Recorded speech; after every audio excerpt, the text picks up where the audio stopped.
Hello, നിങ്ങൾക്ക് മന്തി ബിരിയാണിയൊക്കെ കഴിച്ചു മടുത്തോ? അപ്പോൾ നിങ്ങൾക്ക് വേണ്ടിയിട്ടാണ് ഈ റെസിപ്പി. എന്തായാലും സേവ് ചെയ്ത് വെച്ചോളി. അപ്പോൾ നമ്മൾ ഇന്ന് ഉണ്ടാക്കാൻ പോകുന്നത് മൽഹൂത്താണ്. വെരി സിമ്പിൾ റെസിപ്പിയാണ്.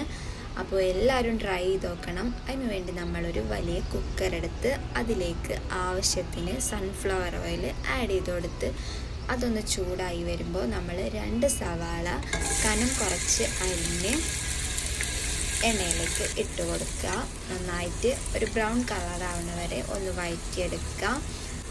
ഇനി ഇതിലേക്ക് വേണ്ടത് 3 തക്കാളിയും ഈ കാണുന്ന സ്പൈസുമാണ് കേട്ടോ. സ്പൈസസൊക്കെ ആഡ് ചെയ്ത് കൊടുത്ത് നന്നായിട്ട് മിക്സ് ചെയ്ത് കൊടുക്കുക. പിന്നെ നമുക്ക് ആ 3 തക്കാളി ജ്യൂസാക്കി എടുക്കണം. ജ്യൂസാക്കിയിട്ടാണ് നമ്മളിതിലേക്ക് ഒഴിച്ചു കൊടുക്കേണ്ടത്. പിന്നെ വേണ്ടത് 2 മാഗി ക്യൂബും പിന്നെ 2 ടേബിൾ സ്പൂൺ ഇഞ്ചി വെളുത്തുള്ളി പേസ്റ്റും കൂടിയാണ്. ഇഞ്ചി വെളുത്തുള്ളി പേസ്റ്റ് ഇട്ട് നന്നായിട്ട് പച്ചമണം മാറുന്നത് വരെ നന്നായിട്ട് ഇളക്കി കൊടുക്കണം കേട്ടോ. അപ്പോൾ നമ്മൾ മടി പിടിച്ചെടുക്കുന്ന സമയത്തൊക്കെ ഉണ്ടാക്കാൻ പറ്റിയൊരു റൈസാണ്. എന്തായാലും നിങ്ങൾക്ക് ഇഷ്ടപ്പെടും. ഇതേ രീതിയിൽ ഫോളോ ചെയ്താൽ മതി കേട്ടോ. ഇനി നമ്മൾ അരച്ചു വെച്ച 3 തക്കാളി ഇതിലേക്ക് ആഡ് ചെയ്ത് കൊടുത്ത് അതൊന്ന് 2 മിനിറ്റ് തിളപ്പിച്ചെടുക്കുമ്പോഴേക്കും അത് റെഡിയാവും. നെക്സ്റ്റ് സ്റ്റെപ്പ് എന്ന് പറയുന്നത് നമ്മുടെ മാഗി ക്യൂബാണ് ആഡ് ചെയ്ത് കൊടുക്കേണ്ടത്.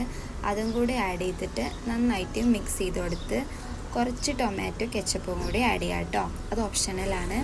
പിന്നെ നമ്മുടെ മന്തി മസാല 3 ടേബിൾ സ്പൂൺ ഇവിടെ ഇട്ടിട്ടുണ്ട്. പിന്നെ നമ്മൾ 1 കിലോ ചിക്കൻ ഇവിടെ 2 പീസായിട്ടാണ് എടുത്തിട്ടുള്ളത്.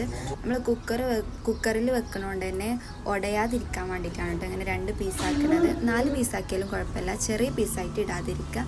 പിന്നെ നമുക്കിതിലേക്ക് വേണ്ടത് ക്യാപ്സിക്കാണ്. നമ്മളടുത്തുള്ള ക്യാപ്സിക്കം നമുക്കിതിലേക്ക് ചേർത്ത് കൊടുക്കാം. പിന്നെ മുഴുവനായിട്ടുള്ള പച്ചമുളകും കൂടി ആഡ് ചെയ്ത് കൊടുക്കണം കേട്ടോ. പിന്നെ നമ്മൾ കഴുകി വൃത്തിയാക്കി വെച്ച 3 ഗ്ലാസ് അരി ഈ വെള്ളത്തിലേക്ക് ഇട്ട് കൊടുക്കുക. നമ്മൾ വെള്ളത്തിൻ്റെ അളവ് എന്ന് പറയുന്നത് 1 ഗ്ലാസ് അരിക്ക് 1.5 ഗ്ലാസ് വെള്ളം എന്നുള്ള രീതിയിലാണ് കേട്ടോ. അപ്പോൾ 1 വിസിലടിച്ചാൽ നമ്മൾ മൽഹൂത്ത് റെഡിയാവും. സിമ്പിളാണ്, ഭയങ്കര ടേസ്റ്റുമാണ്, പെട്ടെന്ന് ഉണ്ടാക്കാൻ പറ്റും. അപ്പോൾ എല്ലാവരും എന്തായാലും ട്രൈ ചെയ്ത് നോക്കണം. കറക്റ്റ് മെഷർമെൻറ്റ് എടുക്കണം. ഞാനിവിടെ വെള്ളം കുറച്ച് കൂടിയതാണ്, എൻ്റെ റൈസ് കുറച്ച് കുഴഞ്ഞു പോയിട്ടുണ്ട്. അപ്പോൾ നിങ്ങൾ വെള്ളമൊക്കെ കറക്റ്റായിട്ട് എടുക്കുക. അപ്പോൾ താങ്ക് യു ഫോർ വാച്ചിങ്.